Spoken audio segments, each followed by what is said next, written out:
So I switch it on, but okay, now this is being recorded. So let's say I take this data here. Okay, I'll put it here. Okay, I'm gonna, and then I will take out these values here. So all you have to do is go to the home conditional formatting and clear rules from the selected cell. Okay, so it will select it. Okay, so likewise I need multiple data sets, so I'm going to create this one here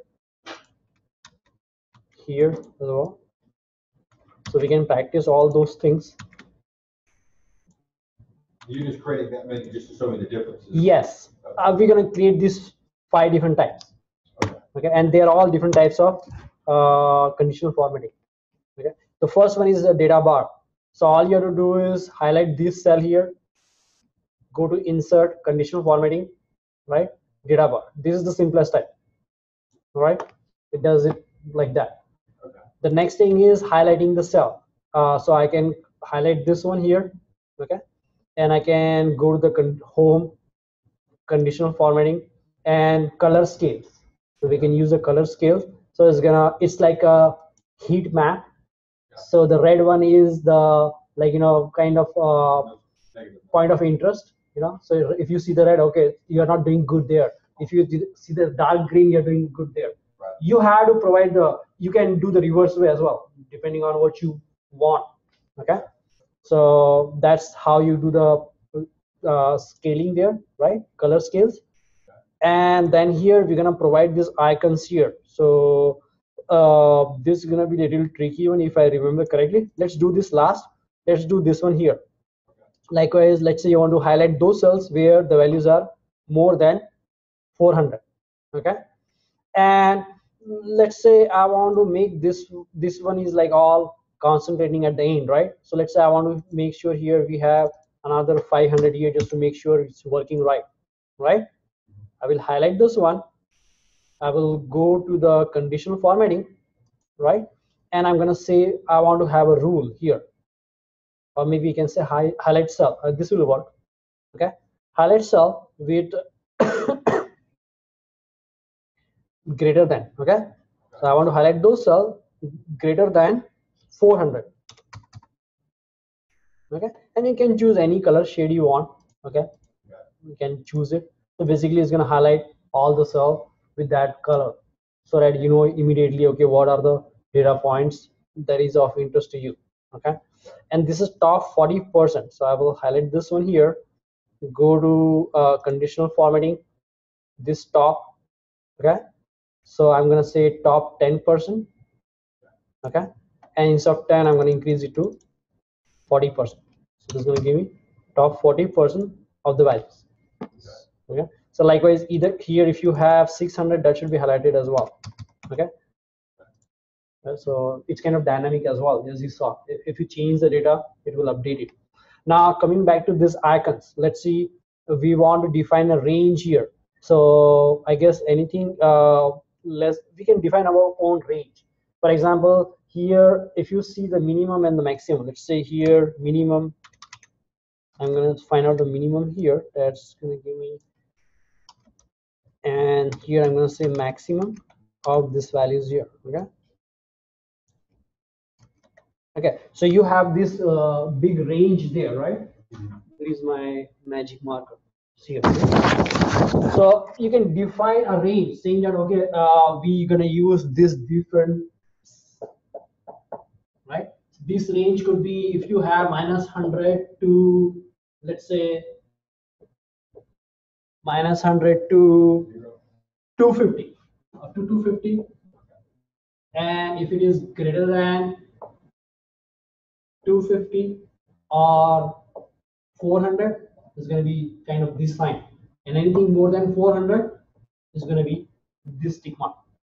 And you can define those kind of range yourself. Okay, so again, I don't remember exactly how I did it, but let's go ahead and try this one out. So I'm going to say conditional formatting here, we're going to say icon set. Okay, and we want these indicators.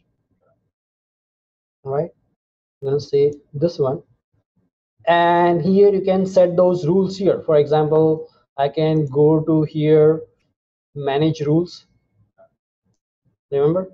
And then this is the rule we have. I'm going to edit this one, and we can say that, okay, if the values are greater than equals to tick mark is greater than equals to 400, right? 400, and this is going to be a number. So again, I have to do 400, right? And if it is less than 400 and it's greater than, I'm going to see number here, greater than 250, right? So show me that exclamation point, otherwise show me cross, okay? And you say apply here, say okay here. That should do the trick. Is it working? Right, it's working, right? So basically you can set your own range and have different indicators, and then you have to create the legend. What do you mean by X? What do you mean by exclamation symbol? What do you mean by right trick? Likewise here in the grading scale, I said, red color could be good for you, so you have to create the legend saying that, okay, red color means okay, green color is not okay, kind of thing. Okay, so this is how you do basically, conditional formatting. Adam, did I answer all your questions? I think so. Okay. I guess, if, is there a way to make certain numbers disappear? Like, let's say all the negative 100s, if I want them to disappear, is that an option or no? No, not in conditional formatting. What you can do is you can filter the data out and then apply the conditional formatting. Okay. Okay, so basically I'm using that as a stepping stone to Yes. to determine if I want to only show one values of 100,000 more on my Yes. pivot chart on my dashboard, then I can just go simply to the ones that's not highlighted, and I know exactly which ones to select. Yes. Gotcha. Yes, we can do that. Gotcha. You just had Yes. So as I say, you can club it with many different types of analysis and come up with a final chart or something that you want to show on the dashboard. And then under map, I don't have to put use conditional formatting. You'll just be able to see that right away, right? Yes. Yes. If it is on the dashboard, I'll see it right there.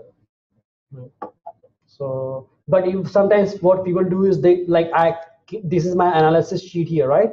So I'm going to create here, and then I'm going to copy this one and put it on the dashboard. Does that make sense to you? So if I'm doing that, I need to mention that, okay, this is an analysis sheet, and I need to put that on my map tab.